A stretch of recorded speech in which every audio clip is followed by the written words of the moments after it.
Hello and welcome to Getaway Day. My name is Gautam, his name is Mason, and we are entering the home stretch of the 24 baseball season. 4 weeks remaining, and we're going to take a trip through the American League today and talk about each of the 15 teams, the good ones, the bad ones, the White Sox, all of them, and 3 minutes for each. And we're going to do it just like we did last time, where we, you know, can go in any direction we really want to. Talk about some players, talk about how the team's doing in general. I mean, maybe look to 2025 for some of these teams. Um, how's Maybe it look going, to Mason? 2030 for one of those teams. Maybe, yeah, No, I'm doing good. good. I will be coughing throughout this episode. I do apologize. Allergies, they're getting ready to start cutting corn. Things are Yeah, just getting rough for the lungs. So, all right, what do you say we get started? let's do it. Yeah, Where do we want to start? we want to start with the New York Yankees. Uh, the New York Yankees, obviously, have been carried by their two mega stars in Soto and Judge, but on the whole, you had a interesting thought on the Yankees season. Yeah, so this Yankees team started out as one of the hottest starts in recent history, starting I believe 40 and 19. And since that stretch, the Yankees have been a perfect 39 and 39 for a 500 record. It kind of just goes to show you that this Yankees season, while this team has been incredibly good at various points through the season and has the talent and just the ability to go deep in this postseason, they've kind of had a tale of two seasons here where they started out incredibly hot. The lineup was just going. Soto, Judge, we're getting help from Alex Verdugo, who had just come in, Anthony Volpe, some of those guys. But then all of a sudden, everything kind of leveled off. The pitching kind of started to struggle. Garrett Cole didn't come back and dominate the way we thought that he would. The starters that had been absolutely phenomenal at the beginning of the year, like Luis Heel and a couple of those other guys, either got hurt or just weren't as effective, and things kind of spiraled downhill a little bit. Now the Yankees have by no means like just taken a nosedive. Like they're a 500 team since, so it's not easy to do. But they've been doing it behind Judge and Soto with a little bit of help, and I do think that Volpe and Wells should be talked about because they are putting up very good seasons for some young players. Both of them over 3.5 WAR, which puts them right there in that all-star category. Yeah, So the Wells is the guy I wanted to mention too because 21% better than league average by WRC plus. I mean, a 3-win catcher, those guys don't grow on trees. I feel like he's not getting talked about at all. He's probably right there in the rookie of the year conversation, right? yeah, Um, and here in the last like week, he's just had a monster week. He had a 2-homer game against the Cardinals the other day. And then I'm trying to remember if he hit another homer yesterday. But anyway, Wells has looked like the missing piece at catcher that the Yankees have been looking for since since Gary Sanchez came up.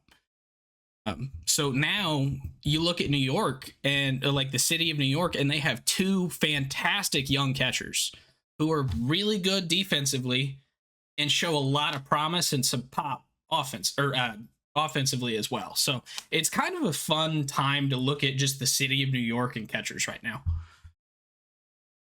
yep. I have more to say on the Yankees, but I think we're out of time here. So let's move on to the Orioles, who are the team that is neck and neck with the Yankees right now. And they've had their own struggles, specifically with pitching.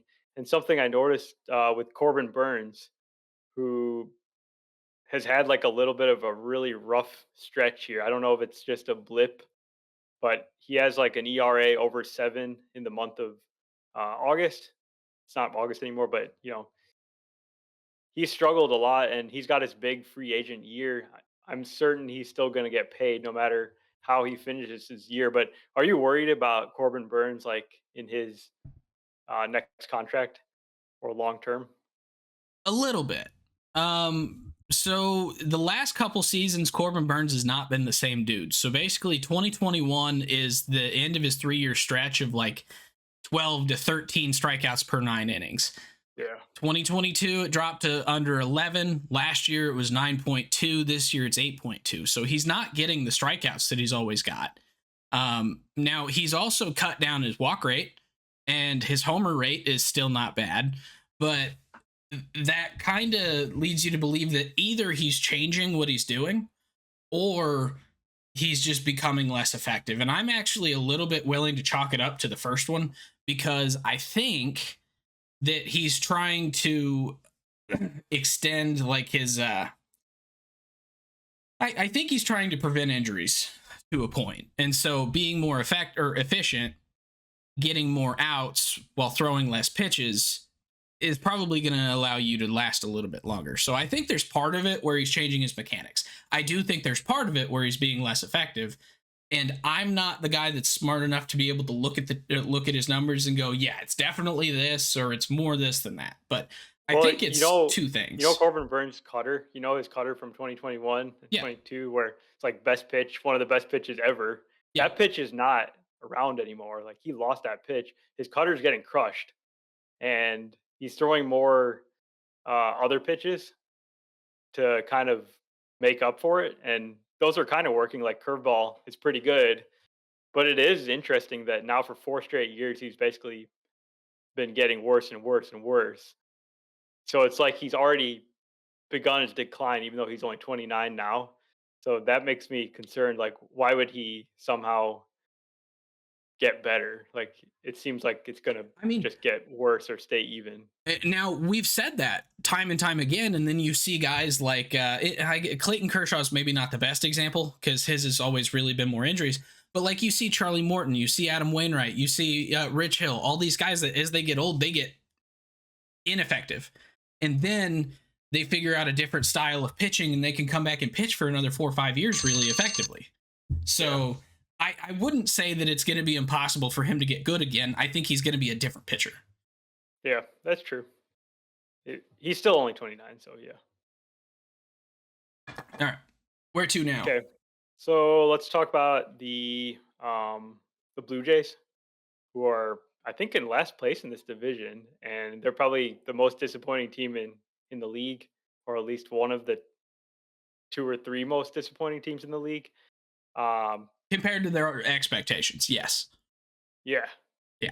Compared to the expectations, for sure. They were supposed to compete for this division, and they're nowhere close. They're not going to make the playoffs. But it's not due to one guy, and that's Vladimir Guerrero, who's having awesome season, all-star season. I'm pretty much since the maybe like May, he's really turned it on, and he's been just an absolute superstar player. Yeah, he was the best player in the league in July and August, I think. Pretty much, yeah. Other than Aaron Judge, yeah.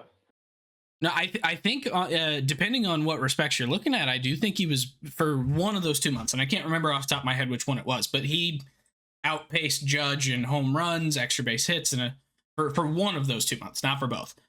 Okay. But yeah, no, Vladdy is having a bit of a renaissance season after a disappointing 2023, and it's so nice to see. Now, where the Blue Jays do actually intrigue me is with some of their kind of young guys who have been coming up here recently and getting a shot. At the trade deadline, they ended up getting Joey Loperfido. They got, I thought there was another one as well that they got in that trade. Will Wagner. Will Wagner, yeah. And so, like, Joey Loperfido has come up, and he's gotten some really, he's made some really great defensive plays. He's showing that he has some promise with his bat, but he hasn't really had a whole lot of a chance yet. He's only at 91 plate appearances. They've brought up some young pitchers in. Bowden Francis has been great recently. Bowden Francis is the name I was trying to remember. He's got some ridiculous numbers, something like giving up 5 hits in his last, or 9 hits in his last 5 starts. The last 2 times out, he's taken no hitters into the 8th inning, and then also the 6th inning. And this guy kind of came out of nowhere because his minor league numbers don't say that he's something special, but for So whatever reason, he just like put it together all at once, and it's happening. so Bowden Francis has been the fourth best pitcher on the Toronto Blue Jays in the 2024 season based on WAR. Uh-huh. So And he's done it in about half the innings as the other nine guys ahead of him. starts, 78 innings. Yeah. So yeah, half the innings of Bassett and Gosman. He's really not too far behind innings wise to Kikuchi. Kikuchi's not on the team anymore. Well, yeah, but he's still one of the most effective pitchers on the team this year. Uh-huh. You don't take away what he's already done for them. Yeah. All right. But yeah. Okay, Red Sox. Red Sox are hanging around in the um wild card race, but are you actually like buying in on this team No, being a real threat to make it? not this Because year. I don't see it. Yeah. I do think this Red Sox team is giving me a little bit more hope this year than they have in years past, but not enough to say, yeah, they're going to sneak in with a wild card and then they're going to go on a tear. Like, we've seen a down year from Masataka Yoshida compared to last year's rookie season. Rafi Devers is still a superstar. They did go and upgrade at catcher, getting Danny Jansen at the deadline to go with Connor Wong. So now they've got two pretty good catchers there. And their pitching staff has been able to hold this team together as well behind Tanner Houck, Nick Pivetta, a couple other guys who have been kind of in and out of the rotation. And then Brian Bayo's been a little bit disappointing this year as well, but they've been able to have enough talent to hold them in there above 500, which in the American League East is tough. So I think the pitching has been kind of what's let them down in the second half, though, because in the first half they were a revelation with guys like Houck and Cutter Crawford kind of having breakouts, but it seems like they ran out of steam, and all their starters have been much worse in the second half compared to the first half, and then yeah, it's just they haven't been able to support what is a very good offense. Um, yeah, I mean, on the field, Jaron Duran has been absolutely phenomenal this year. he's been crazy good. Yeah. Like, he's been the best center fielder in the league, I think. Caveat, Aaron Judge plays center field. I still think Aaron Judge is a right fielder playing out of position. So Right. when I say best center fielder, I'm putting Judge into a right field category. Judge is in his own category. He doesn't belong anywhere Correct. else. Yeah. But Yeah. yeah, like they've got a great offense and pitching just like we anticipated, I guess, beginning of the season that they wouldn't have the pitching to compete in this division. It ended up being kind of true, even though they uh, proved the doubters wrong in the first half, but kind of all the regression hit in the second half. Yeah. Yeah, it's kind of a weird season for Boston. Like, you have a lot of hope and then it just kind of goes away, but at the same time, your hope, you're still looking at the other rosters and you're like, this is not the same thing. We are not the same. And they kind of tried to go the whole Rays route. Is A little what bit, it yeah. seems. So, Yeah.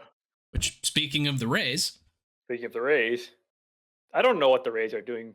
Honestly, like they seem like they're sort of revamping based on what they did at the trade deadline, uh, giving some different pitchers opportunities like Todd Bradley, Ryan Pepio. He's been there most of the year, but um, I don't know.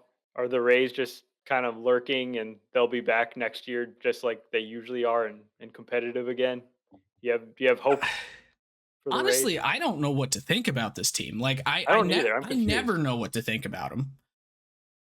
But this year seems even different because usually you have no idea what to think about them and then they're really good.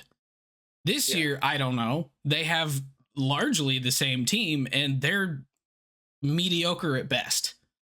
So, like, I can't look at it and say, yeah, I have hope for the future because this prospect and this prospect and this prospect. But this is a team that always manages to figure it out. Like they'll replace Isaac Paredes. I have no Yeah. doubt about that. But like I, I don't I don't think they're going to have like a young Blake Snell next year. I don't think they're going to have a guy who's going to eventually be a Cy Young winner in both leagues. And so I don't know. Like their pitching scares me a little bit because for years they've dealt with so many injuries and so many guys that they've been just cycling through that rotation.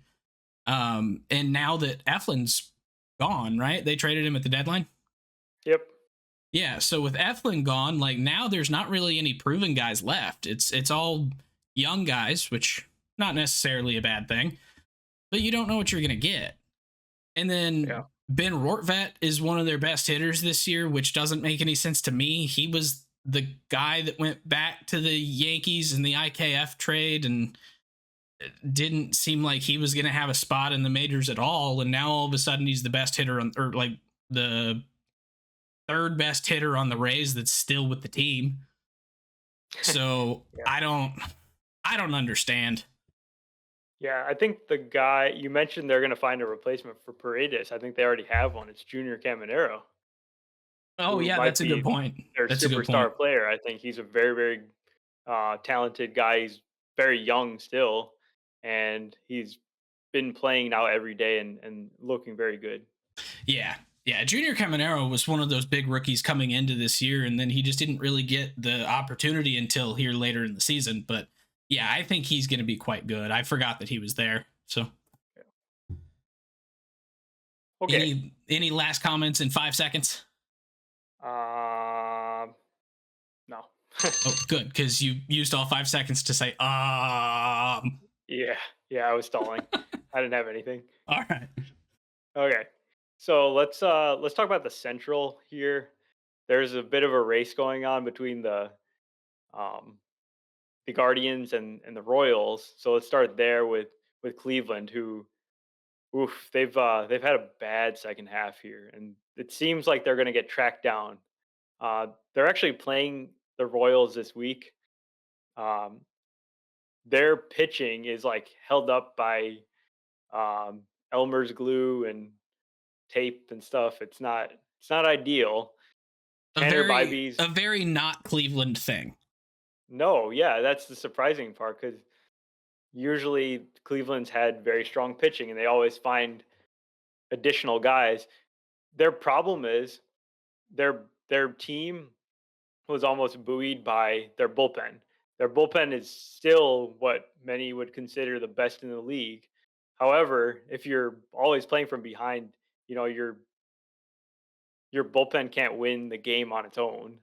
And like, look, who are they even starting these days behind Tanner Bybee, who's been pretty bad in the second half? Gavin Williams, Devin Williams, Ben Lively, Matthew Boyd, my Ben arch Lively, nemesis Matt Boyd, and Alex Cobb. Who Alex Alex Cobb. Yeah. Cobb apparently had a no hitter through like 6 innings or something yesterday. Yeah, I mean, I'll admit Alex Cobb is awesome, but his problem is staying on the field. He's been great for the last 4 years now. However, not a guy that you can count on to pitch more than like 5 or 6 innings per start when he's healthy. So And it's Matt Boyd has the control of a broken RC car. yeah. How many home runs did he give up in 2019? Too Like many all to of them? count. Yeah, all of I don't them. know. Here, let me look it up. You keep going. I'll get you that number. Yeah. So I did see it was pretty cool. Jose Ramirez and 39. 39 homers. Jose Ramirez and Josh Naylor were the first teammates to reach 100 RBI each this year. They both had fantastic seasons. The rest of the lineup, they were pretty awesome in the first half. Is part of the reason why they had such a good record and are near the top of the league. But I think all the supporting cast guys have really fallen off. Like I'm thinking about um, like David Fry, um, all these all these guys who had chipped in. Tyler Freeman, Jimenez has not had a very good season. Like these are the Guardians we thought we were gonna get, and yeah, I don't know. Like, They have had a breakout by John Kinsey Noel though. oh So yeah, like they've lost productivity from like five guys, but picked up one. So overall, it's still a major net loss, but could be worse. yeah, yeah. All right. Okay.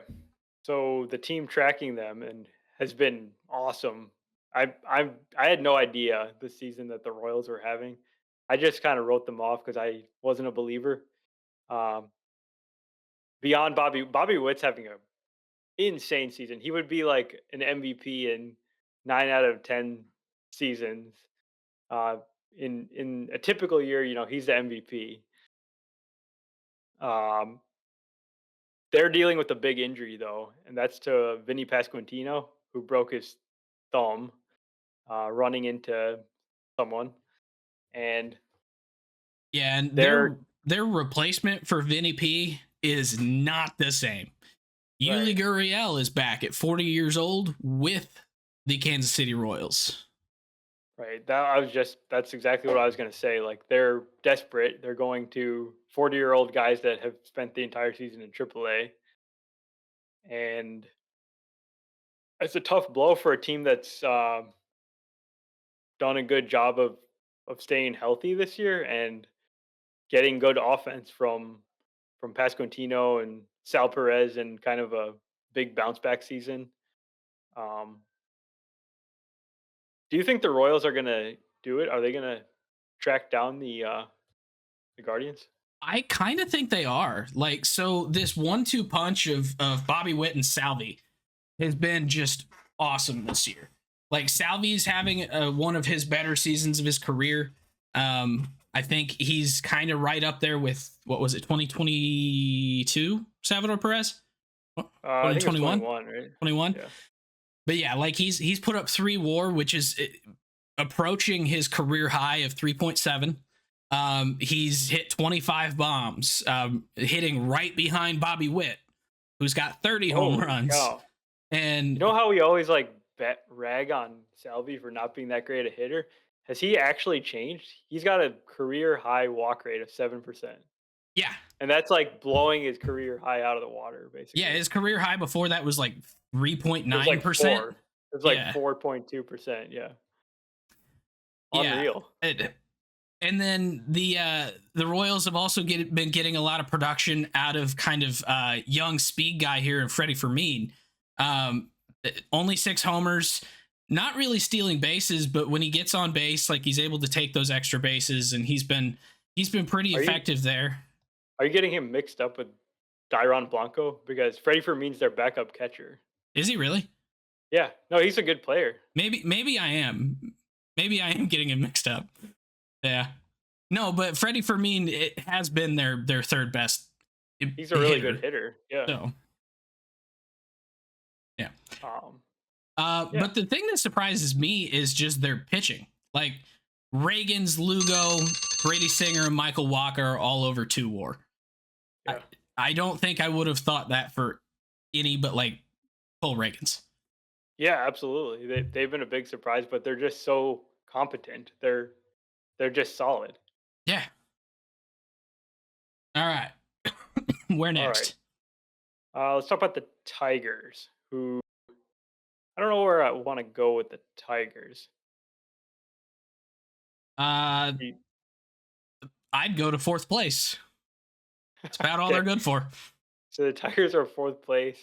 Um, they I had a lot more hope for the Tigers this season than we're seeing. Like I really thought that this team bringing up Parker Meadows full time, having Riley Green after his breakout last year, thought that we were going to finally get something out of Torque. yeah. The Colt Keith getting his extension before the year, Kerry Carpenter, who just is awesome to watch. Figured Jace Young was coming up at some point, and all those guys are there, but very few of them are actually doing what we thought they were gonna do. And then on the I think pitching side, they brought in Jack Flaherty. They brought in oh shoot, who was the other one?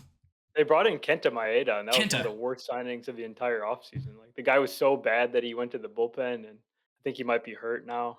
He's active right now, but he's in the bullpen. Yeah, Yeah, but like this is a team that had a lot of hope for. I liked Tarek Skubal, and Skubal is like Cy Young candidate yeah. right now. So we got one right. Um, I think we got Riley Green right too. He's a star player now. oh yeah, yeah, but it's the supporting cast and everyone around him. I think we were expecting there to be a little bit more development because this is a team It's that has been out of contention for a long time and has some really good pieces. yeah. So Like it's just Tork's really the guy for disappointing to me. see. Tork's the guy where it's like, what happened? Because last year's second half, he was insane. He went on a power binge, looked like, oh, here we go. We finally got the torque we were looking for. And now I feel like they should move him or something. He needs a change of scenery. I feel like he's a guy who's going to show up in a couple of years with some other team and he's maybe going to figure it out. But whatever's going on with Torque is not what I expected. Yeah. Now the positives that I don't think any of us saw coming, Matt Vierling, after Yeah. getting traded from the Phillies, has been their second best hitter behind Riley Green. I mean, he's got 15 home runs, 4 steals, only strikes out 20% of the time. He's got a 750 OPS almost. He's been really good. And then their catcher tandem of Jake Rogers and Carson Kelly has been the next best hitters on the club. And I would not have pegged either one of those guys as being like an effective player. And granted, a lot of their stuff is defensive war, and probably part of that is because of how good Tarek Skubal is. But still, like they're some of the best position players on that team, and I would have never guessed that. Definitely. Yeah. Who else we got? We got the Twins. The Okay. Twins The and the White Twins, Sox. So where do you want to finish? probably the White Sox. Let's do the Twins here. So there's some recent news that Brooks Lee and Royce Lewis might swap positions with Lewis going to second base because he's had some troubles with throwing and he's thought to have a less strong arm than Brooks Lee, so he might be a better fit for second base. However, um, Royce Lewis himself has some reservations about making the switch midseason because he's never really played second base. He came up as a shortstop. He's played third base at the major league level. So it'd be an interesting move for like a midseason position swap. Uh, Carlos Correa is still out. And essentially, what this would do is it would cut off the playing time for a guy like Edouard Julian and the other group of players that have played second base for them this year. Any thoughts on that situation? I don't know, because like Jose Miranda would be one of those guys, wouldn't he? Or has he been playing first for the most part? I think he's played a lot of first. And Carlos Santana's been DHing. Yep. Okay. So yeah, I guess it wouldn't really be that big a deal for Miranda, but yeah, it's kind of tough. Like moving Royce Lewis midseason, I understand the reservation there, but also I kind of wonder if the move is to kind of mask a partial injury. What from Because moving from third base to second base will yeah, make an moving injury him better? like 70 feet closer to first base. Yeah. Well, Like maybe. I But I don't mean, know. it's certainly an easier throw. Yeah, but and I mean, I, I don't know. It's tough. I don't think it's a bad decision baseball wise, because this is a team that is very much primed to take the lead in the division. I mean, they're 4 games back from Cleveland. They're technically ahead of the Royals right now, and this is probably the most complete club in the division. Like they have production all across the lineup. Yeah. Some of it defensively, a lot of it offensively, but like they have 10 guys above 1 WAR, which I realize 1 WAR doesn't seem all that impressive, and this is just their hitters. But they have 3 guys above 3, 2 more above 2, and 3 more that are close to 2. Like they have a really good production throughout that lineup. So I think Yeah. just trying to maximize your defense there might not be a terrible idea, especially only 4 games back. Yeah. And I've from the beginning, I have believed that the Twins have the most talented roster in this division. It's just disappointing that they haven't put it all together and it probably has to do with the injuries because their top three guys can never stay healthy at the same time. Buxton was playing phenomenally before his latest injury. He's been out for several weeks now. Correa's got the plantar fasciitis. He's been out for a long while. Royce Lewis is amazingly the only guy who's healthy at the moment. Yeah. And then there's the White Sox. Okay, so I'm going to name you 4 teams. 1899 Cleveland Spiders, 1890 Pittsburgh Alleghenies, 1889 Louisville Colonels, 1897 St. Louis Browns. Can you tell me what those 4 teams have in common? Better winning percentage than the White Sox. The only 4 teams with a worse winning percentage than the White Sox. Yeah. So the White Sox are currently at a 223 winning percentage, 31 and 108. That puts them on pace for 124 losses. That is a number that we have not seen except for one time in Major League history. Oh and God. That one time was the 1899 Cleveland Spiders at 20 and 134. You just mentioned the Twins with 10 position players with the 1+4. The White Sox don't have a single one. Their leader is a guy that's not even on the team. They're 1 and 2. Paul DeYoung and Nicky Lopez are both no longer with the club, and they were like 0.9 and 0.54. Yeah. I mean, they do have a pitcher or a couple pitchers that have that. 2 that are still on the club, and Chris Flexen and Garrett Crochet. And then Eric Fetty is gone. Nicky Lopez is still on the team, Gowie. Oh, I thought he got caught or something. But yeah, they have 3 players on the entire roster with more than 1 WAR. This is entirely a replacement level team, if not slightly below, and it shows in the standings. Like I hate this for every White Sox fan. Period. They don't deserve this. The one thing that, as a non-White Sox fan, granted, I tend to actually watch the White Sox quite a bit and do root for them. Not so much this year, but in general. As a fan of the 1-15 St. Louis Rams, I will say from an outside perspective, it is interesting to see. Not a good interesting, just an interesting that exists. I don't know that there's really a whole lot to say about this White Sox team because we've talked about them before, and really they don't deserve to be talked about. Like, it's all on the front office. They finally fired Grifol.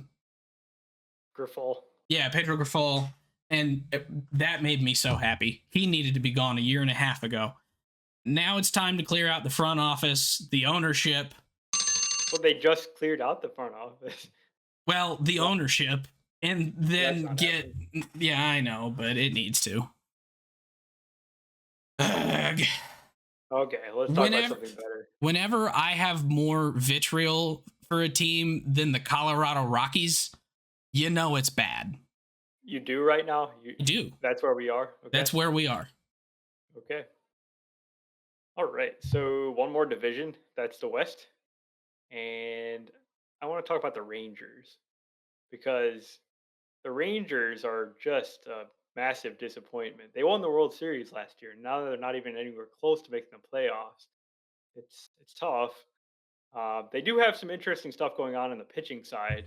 So 3 pitchers I'll name here. So one is Jack Leiter, who's pitching. I think he pitched tonight. Not really sure how he did, but they're giving Jack Leiter a run here in the rotation. Give him a chance to secure a spot in the rotation for next year.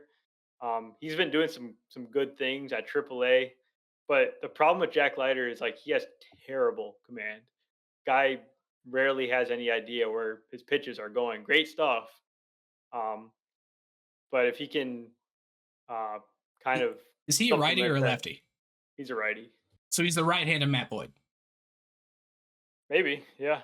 There's a lot of pitchers that have bad command, and a lot of times that's kind of the differentiator of whether you are like a fringe major leaguer, like he's been, like an up and down guy, or a guy that ends up figuring it out and becoming like a Cole Reagans, for example, guy that also had really bad command, but was able to harness it and not suffer like from walks and just giving up a bunch of homers.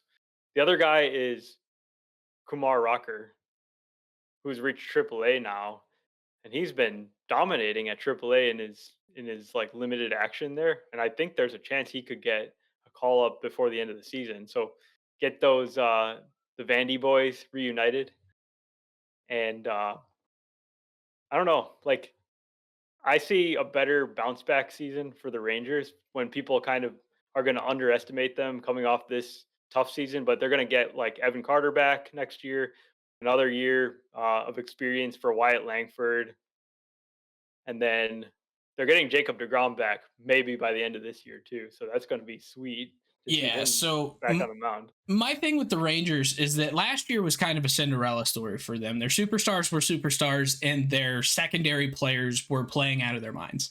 This Like year, Travis there's Jankowski. Travis Jankowski, Leody Taveras, like guys like them. And their superstars are still superstars. Corey Seager and Marcus Simeon have had very good seasons. But it's the guys around them that just haven't, on the offensive side, just haven't been there this year. Like Wyatt Langford has played fairly well for his rookie season here. Josh Smith and Nate Lowe have been pretty decent, but outside of them, no one's really been that effective. And out of their top 5 pitchers, 3 of them are relievers. So like that's kind of where I think a lot of it lies, is just their top end is good. Everyone else is kind of wishy-washy. Yeah, yeah. They seem like such a solid offense, and it didn't happen this year. A team that's been surprisingly good on offense, that's the A's, and specifically Brent Rooker. Have you seen what Brent Rooker's been doing this year? It's incredible. Like guys put up 4 WAR. He's got 33 home runs, 8 steals, 168 WRC plus. Like this guy's a bona fide slugger, and I don't know why the A's didn't trade him. I said that before. He's 29.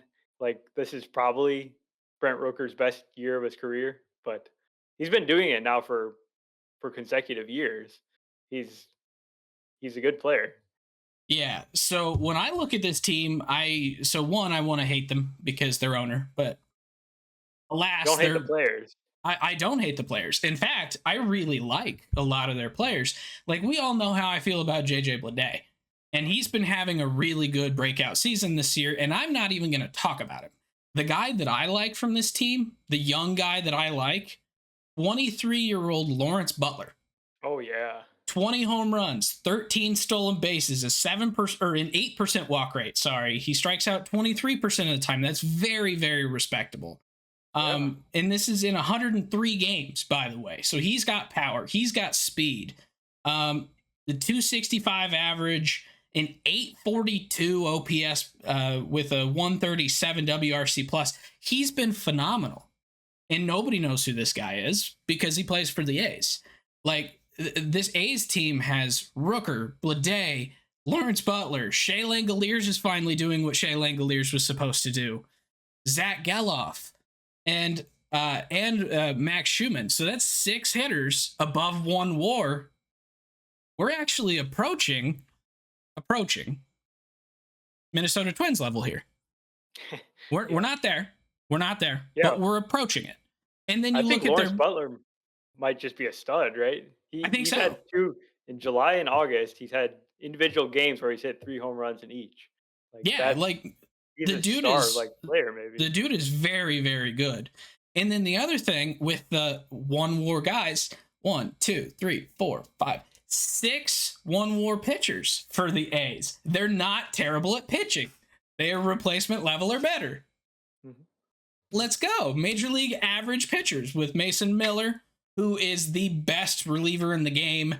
I understand Emmanuel Clase exists. I still think it's Mason Miller. Osvaldo Beto, Joey Estes, JP Sears, Ross Stripling, Mitch Spence, all these guys that nobody knows. And they've been very solid. Yeah. This is a Yeah. team that is impressing the heck out of me this year. I give credit to the manager for this one because given the players he's given and to do this with them over like a couple year span where they've showed an improvement, right? They've gotten better each of the last 3 years now. Yeah, pretty much. Um okay, speaking of which, the Angels. The Angels are behind the A's in the standings now. And I mean, I can't say I'm super surprised. Like they were not a well built team. I They mean, don't have Mike Trout. Trout's been out since May. Yeah. So they've I they've got some like they've got some promising pieces in Zach Neto, Logan O'Hoppe. I wanted to talk about their strategy that they've been carrying out here for the last several years, where they just rush guys through the minor leagues, and they've done it again. Not in the case of Caden Dana. I feel like he was, pretty close to being ready, but Samuel Aldegari, the guy that they got in the um, Carlos Estevez trade from the Phillies, he's a solid prospect, but he had like less than like 10 starts at Double A or something, and they just brought him up, said, "Okay, here you go. Here's the Mariners. Go get him, kid." He gave up like 5 runs in the first inning. It was not a good start. Um, what? Why did the Angels do this at this point? Are they just like, let's see if we can find anything good? I think it's part that, and I think it's part that Perry knows that the development system is not there. Like, there's teams that, like, we used to talk about how bad the Orioles were at developing players because they did not invest any money in it. Yeah, And then recently, in the last 5 years or so, they put a massive amount of money into it, and you see all these prospects coming up. I think the Angels are still in that kind of pre Bronze Age territory for teams. And so I think Perry yeah, Manassian understands that, and he knows that leaving guys down is not going to help their development. The best coaches they have are their major league coaches. And so it's like anyone who is maybe worth a damn, get them with the good coaches, don't let them die. And Perry Manassian, I don't hate. I want to I because it thought you seems, hated him. well, I'm on the fence. Okay, I don't hate him. I don't like him. I don't hate him. he's been dealt a tough spot He for has sure. been. And Yeah, I really think that Art Moreno here is. Oh, I forgot to hit start on the timer on this one. Oops. 20-minute rant. Let's go. 20-minute rant on the Angels. Let's go. So Art Moreno is the problem here. He doesn't want to put any money into the club at the major league level or the minor league level. We saw Joe Adell and how his development went. It was a shit show. Like, the dude was a quadruple A player for a long time because there wasn't major league coaches that could help him. There weren't minor league coaches that could help him, and so he was just stuck with his natural talent. Now Joe Adell is actually a good player. He's Well, he's been okay. okay. He's an okay player. He's 20 home runs, 15 stolen bases. Yeah, Like, he's a good hitter. he's tooled up. Um, Like he's not he's a great fantasy player maybe, but yeah, he's not really the but best hitter.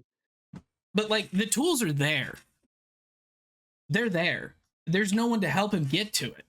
Like, so I really think that that's why they bring up guys so quickly, is because Ron Washington is the best developmental coach you have.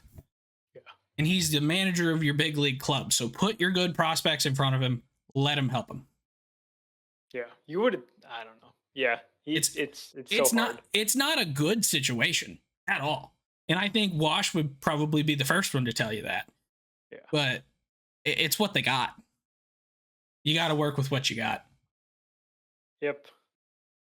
And let's talk about the Mariners, who since the last time we talked about the Mariners have fired their manager Scott Service. I was surprised by this, but maybe I shouldn't have been because they're another team that had really high expectations for this year, but they made the playoffs last year, and they're supposed to be right there again, and they withered away a lead. Like I would say that they blew this lead. They should be uh, closer than 5.5 games out of the division lead based on the way the Astros started, the way they started, and then the pitching that has been insane. Like they have the best starting pitching in the league by far. Yeah. Yeah. George Kirby has been phenomenal. And the fact that this club was like, I really want to know what his run support per game is because it's not much. Like they won most of his games, and that's all because of him. But this is a club that has been consistently underperforming offensively.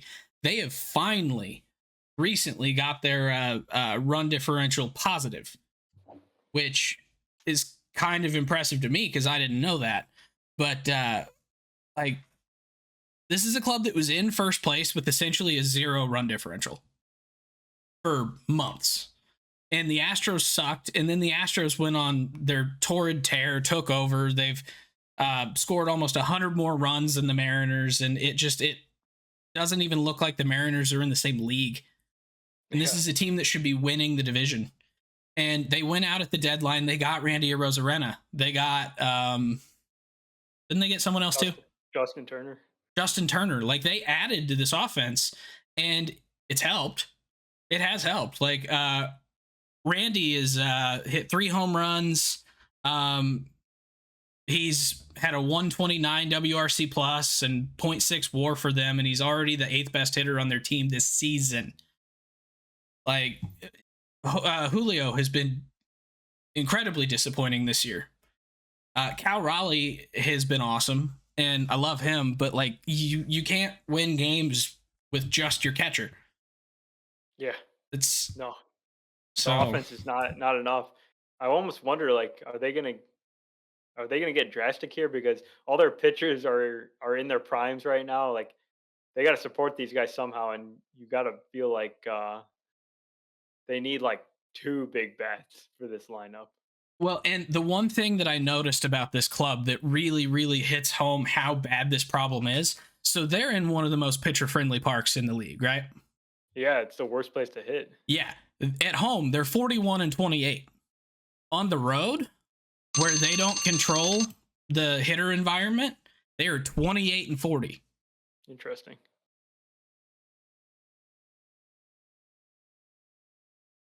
Okay. So who we got left? The Astros? We got the Astros, yeah. I got something on the Astros here. So they have, since July 1st, they have the best ERA in the league. Better than Seattle. They've got a 3.21 ERA. Seattle's number 2 at 3.41.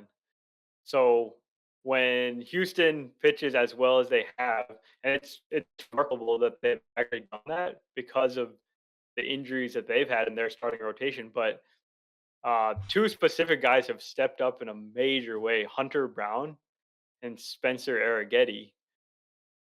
Spencer Arrighetti came out of nowhere for me. It's like he came up and he was really bad when he first started. I was like, okay, here's like a filler 5th starter type guy. They've been just piecing it together all year. They've had some good fortune with the guy like Ronel Blanco. But then Spencer Arrighetti like continued to get better, and he's been great. He would probably pencil into their playoff rotation right now.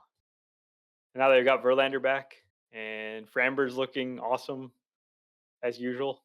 You know how I know that this Astros team has figured it out? How? Every 3 or 4 days, I get a notification that a pitcher's got a no-hitter into the 6th. I mean, Framber had one this week. Spencer Arrighetti had one this week. Spencer Arrighetti went to the 8th inning before he lost his. And it was on a really stupid base hit that I felt so bad for that guy. But yeah, like this team is pitching incredibly well. Their offense, I think, is finally back into it. I mean, Jordan is being Jordan. He's got 30 homers, which seems low to me, to be honest. Altuve still chugging along. He's about to get a 2020 season again. Bregman has finally kind of come back out of his multi-season being a disappointment. Kyle Tucker is still hurt, Yes. which is a major hit. And I don't know, is he coming back this year? He's supposed to be. It's like apparently the worst shin bruise in the history of shin bruises. He's been out for 3 But months I now. mean, it was basically the bottom of the patella. Like Yeah, it's a but shin bruise, but it's his knee. but So whatever it is, like, yeah, it's not good. He's yeah. no, he was actually running this weekend, so I think he's Is he? getting close. Okay, good. Yeah. So that'll be huge for this club. And once Kyle Tucker's back, if he's even a portion of himself, he's an MVP candidate most years. He just hasn't been because Ohtani and Judge exist. So I know. him and Bobby Witt, I think, are very similar to me. Bobby Witt is unreal, yeah. Yeah. So Yep. And yeah, you had a point on Jordan. Like, we haven't even, I feel like we never talk about the guy, but he's just doing what he always does, which is be probably a top 5 hitter in the league with no recognition for it. and no defensive value. Yeah. I mean, hey, David Ortiz made a Hall of Fame career out of it. Yeah. I think that's where Jordan's going. I think so too. All right. So that's 15 AL teams with about 25 games to go for each team. So it's going to be a wild finish. So I do have one question for you, and I got to remember the numbers on it. So, shoot, I gotta do math. Please hold. Okay. Over under 7.5 wins. Chicago White Sox by the end of the year. I'll take the over. The over? Okay, so they're going to improve their winning percentage by the end of the year. I'm going to give them 8 wins for the rest. You're going to give them 8 wins. All right. Yeah. So that'd put them at 39 and 123. Yeah. Which gives them a 240 winning percentage. So you heard it here first, folks. I do actually think the White Sox are going to go 500 for the rest of the season, and they're just going to narrowly avoid losing 120 games. I don't know how they're going to do it. I think they're going to have to get some angels in the outfield. Let's get that movie remade quickly. But yeah, no, that's the question I have for you. Awesome. Well, thank you so much for listening, and we'll talk to you next time. Peace. If you enjoy the podcast, please subscribe on your favorite podcasting app or YouTube to make sure you don't miss any future episodes. Join the conversation on Facebook, Twitter, Instagram, and TikTok at Getaway Day Pod. If you enjoy card collecting, check out our sister YouTube channel at Getaway Day Cards.